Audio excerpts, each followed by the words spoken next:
Let me take you back to 1999, one of the greatest sci-fi films that's come out ever, which was The Matrix. And I genuinely can't think of a way to explain the phenomenon that was The Matrix. The first film was incredible. It was one of my favourite films growing up, and the sequels were so hotly anticipated.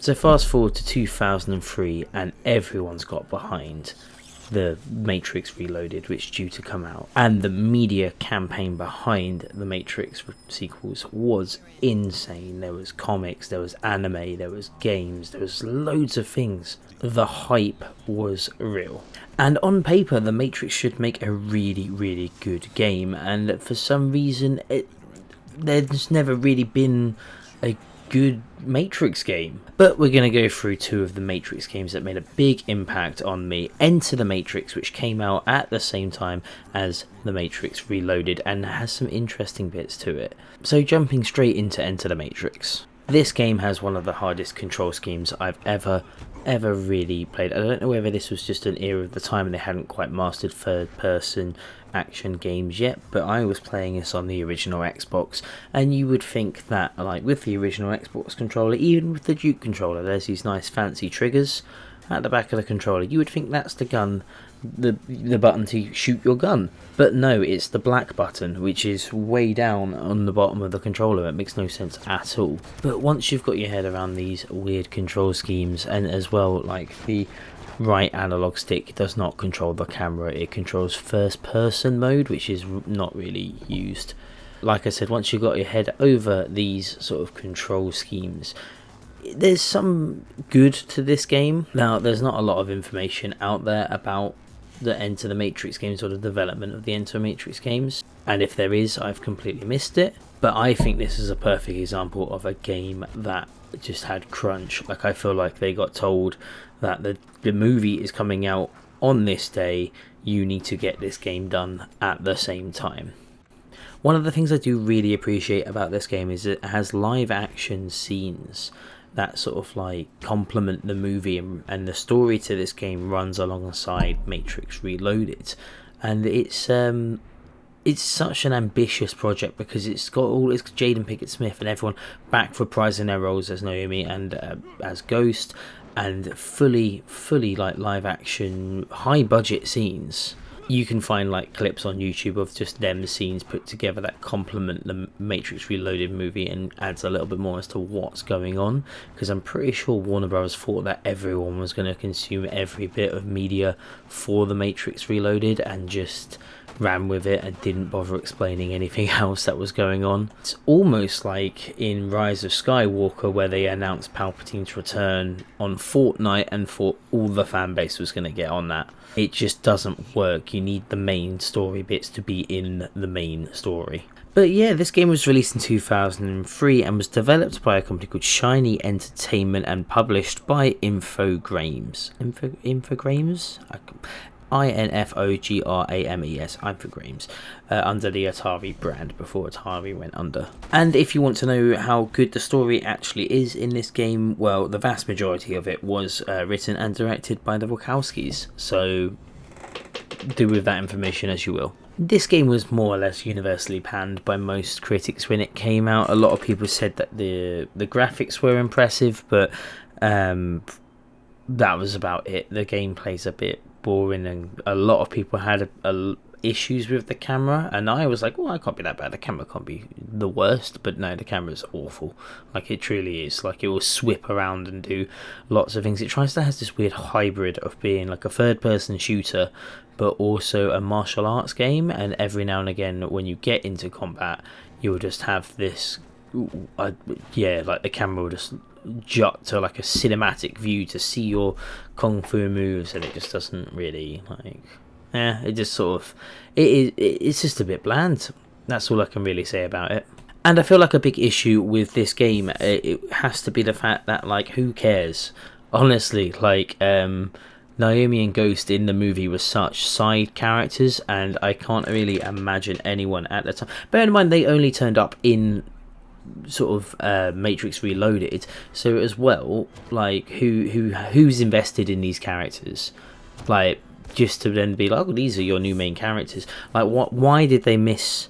Why did they miss out making a game about Neo or Morpheus or Trinity, and instead opted for two brand new characters that aren't the chosen one, that aren't as cool as anyone else in like the Nebuchadnezzar, or like even if it was like a prequel of how Morpheus like started his weird band of rebels and things like that. Like that would have been so much a better story. But I feel like a lot of people disliked this game because who cares?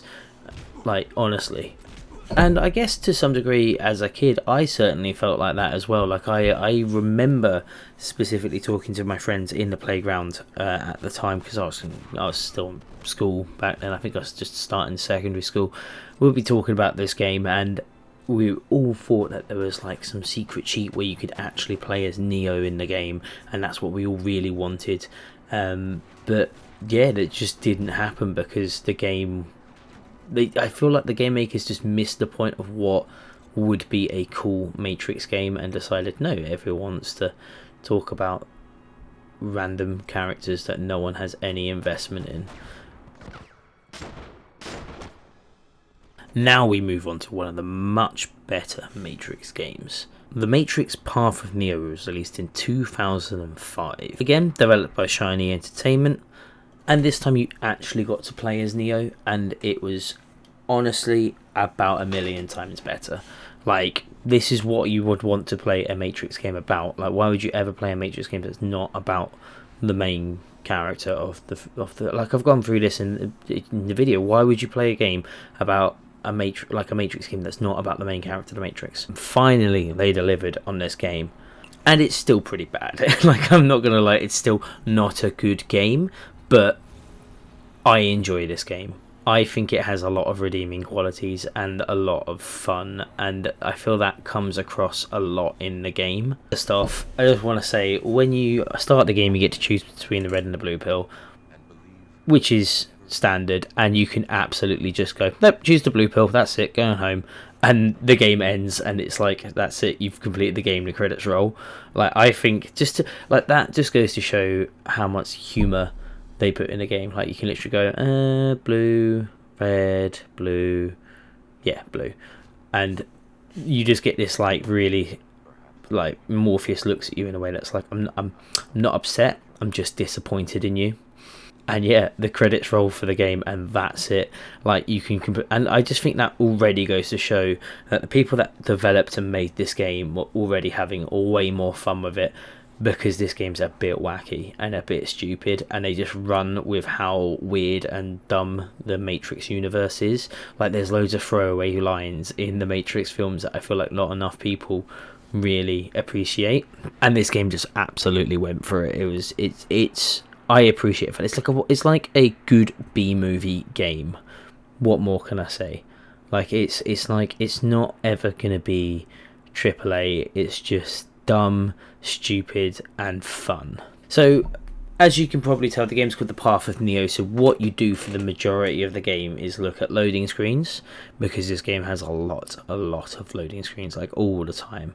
But what you actually do in this game is you follow the path of Neo. Like, you literally just go through the story of Neo, and yeah, that's pretty much it. Like, you relive the events of the film, but they're told slightly differently for gameplay purposes. Like, I'm not going to spoil how the game ends, because I want other people to experience it, but just know it's ridiculous and it's stupid. And they somehow make a nice little stealth section out of the getting out of the offices at the beginning of the game, which is quite cool, because you start off as a completely no-powered Neo and go all the way up into Neo fighting hundreds of Agent Smiths in a courtyard sort of thing. It's pretty cool. The progression in the game is really fun, and they do some really cool stuff in the game. For example, in the first movie, there's a moment where Neo needs to learn Kung Fu, and they literally just have a training program, they download it, and then he knows full Kung Fu. Now, in this game, you have the same sort of situation happens, but you actually have to play through the downloaded tutorial as if it's like an actual part of the game, which I think was a nice little touch on how to do things and how to explain how he learns Kung Fu, is to actually learn Kung Fu through certain, like, tutorials and gameplay stuff that you have to do. There's also a lot of alternative ways that this game plans out. Like, you could almost say that this game is like an alternative telling of events of the movies, because you can completely escape and evade all of the agents in the office and get on the motorbike with Trinity, and that completely gets rid of the moment where they put a bug inside Neo. Like, cool little things like that. There's also some sort of like fights that end up slightly differently. So this is what I was talking about earlier as well, with like the training montages. Well, when you learn the programs, you actually have to do like weird kung fu fights, and the fighting in this game is just so much better than that of Enter the Matrix. It feels crunchy, it's fluid, it's got like it's just got this certain aspect to it where, and they finally figured out the shooting by putting the shoot button on the triggers, which makes sense. But yeah, it's just one of them. Like, it just feels so much better. I feel like they just really nailed it. Considering it's the same developers and everything, I feel like they just knew what they'd done wrong previously and ran with what was going really well in this one. But again, when this game came out, it didn't really get much favourable reviews. It mainly stuck around sort of like the 5 out of 10, 6.5, 7 out of 10.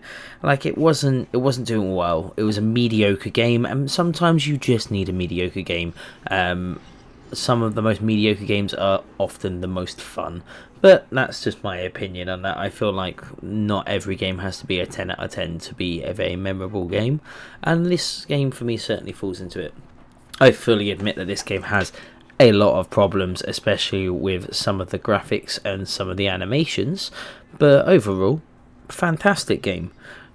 I would really recommend this, and if you were to say to me what is the best sort of like Matrix game to play, I would always recommend The Path of Neo. Great game. But this sort of brings up the fact, like, why haven't the Matrix games ever had a successful game? Like, it's such a formula, such a concept and formula that adds perfectly to a video game. And I know that was the Matrix Online, which is beloved, but I just sort of missed that. I never got a chance to play it. But in terms of like the Matrix games, why have they never translated well? Well, the Matrix movies have never translated well into Matrix games, and I think it's just because it's far too complicated. That's the biggest issue with the Matrix.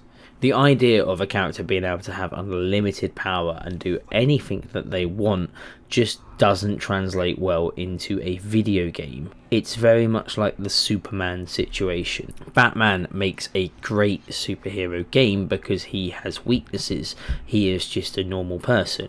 While as Superman, his weaknesses tend to be a lot more complicated and hard to like manifest into video games. Sure, he has kryptonite and he's vulnerable to magic, but if you make everyone magic and with kryptonite, then what's the point? It's not really a fun superhero or Superman game, and you don't get the fun time of flying around being Superman, which is what I think happens with the Matrix games.